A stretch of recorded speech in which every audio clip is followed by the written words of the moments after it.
Commitment number 8 of the 15 Commitments of Conscious Leadership says, I commit to live in my zone of genius.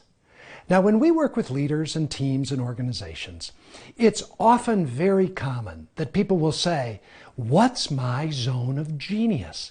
People love to know about themselves. They like to take assessments. They like to take surveys. They want to learn about themselves. They want to know, what is it that I do really well? But what we've discovered over the years is this is a courageous commitment. Because when a leader decides to live in their zone of genius, they're deciding to move out of their zones of incompetence, competence, and excellence. They're going to change the way they invest their time and energy in the world, and this will always feel risky.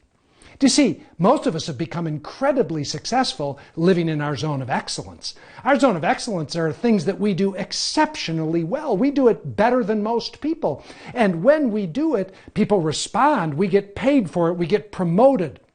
This has been our go-to thing for much of our career, but it's not our zone of genius. Or people spend time in their zone of competence. This is stuff that I do pretty well. I do it about as well as anybody else. And it becomes a time filler. It's just kind of doing the government work of our lives.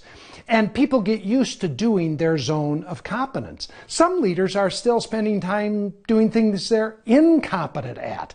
They're not good at organizing their files. They're still organizing their files. They're incompetent at hiring people. They're still in the hiring process. They're incompetent at speaking. They're still speaking. You see, when you face into this commitment, you have to ask yourself, am I willing to be in my zone of genius? Now, what is genius? That word turns some people off. They think that Beethoven was a genius or the Rolling Stones are genius. Genius just means attendant spirit. It means that which has been in you all of your life, your uniqueness.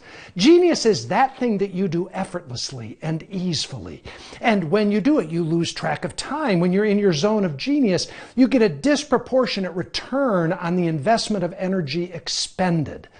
Genius is that thing that you do that, believe it or not, you do it whether you got paid for it or not. But whenever we think about the zone of genius, we think, could I really do that which I love so much? What comes into our mind are all of our beliefs about what would happen if we devoted ourselves to our zone of genius. Beliefs like we'd go broke. That's the starving artist who lives in their genius but goes broke. Or we think, if I really lived in my genius, I'd outshine everybody around me and I'd have to live with the experience of people being jealous and resentful. Or we think if I lived in my genius, it would just create burden. So the question, are you willing to live in your zone of genius and transition out of your zones of incompetence, competence, and excellence? This is a defining trait of conscious leaders.